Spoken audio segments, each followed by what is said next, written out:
ஓசூர் அருகே வீட்டிற்குள் புகுந்த சிறுத்தையால் பரபரப்பு ஏற்பட்டது. தகவல் அறிந்து வந்த வனத்துறையினர் மயக்க ஊசி செலுத்தி சிறுத்தையை பிடித்துள்ளனர். இதுகுறித்த கூடுதல் விவரங்களை செய்தியாளர் ஜெயசுராஜ் வழங்க கேட்கலாம். ஜெயசுராஜ், வணக்கம். எவ்வளவு நேர போராட்டத்திற்கு பிறகு இந்த சிறுத்தை பிடிபட்டது? எப்படி பிடிச்சாங்க? முழுமையான விவரங்களை பதிவு பண்ணலாம் ஜெயசுராஜ்.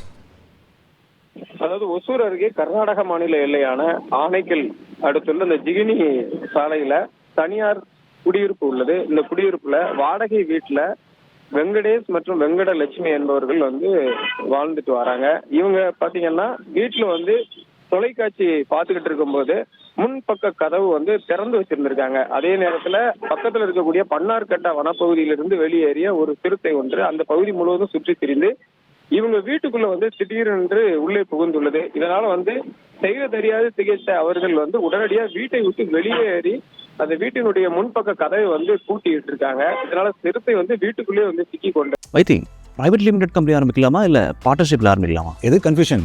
ஒரு எக்ஸ்பர்ட் கிட்ட பேசிரோம். எப்படி பாஸ் வாலா பி தி பாஸ். இந்த தகவல் குறித்து அவர் பன்னார்கட்டா வனத்துறையினருக்கு உடனடியாக தகவல் அளித்துள்ளார். உடனடியாக வனத்துறையினர் அந்த பகுதிக்கு வீட்டை சுற்றி அந்த சிறுத்தையை பிடிப்பதற்கான அனைத்து பணிகளையும் மேற்கொண்டாங்க. உடனடியாக அந்த கூண்டுகள் வைக்கப்பட்டு அந்த சிறுத்தையை அந்த கூண்டில் பிடிக்கிறதுக்கு உண்டான பணிகளை மேற்கொண்டாங்க. ஆனா கூண்டுக்குள் அந்த சிறுத்தை வரவில்லை.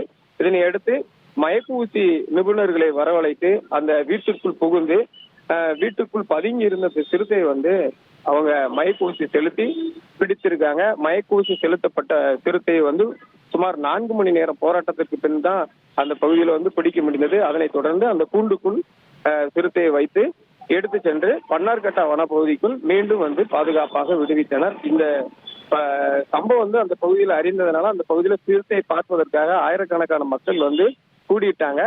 இந்த சம்பவம் அந்த பகுதியில பெரும் பரபரப்பை ஏற்படுத்தியது என்று சொல்லலாம். விவரங்களுக்கு நன்றி ஜெயசுராஜ்.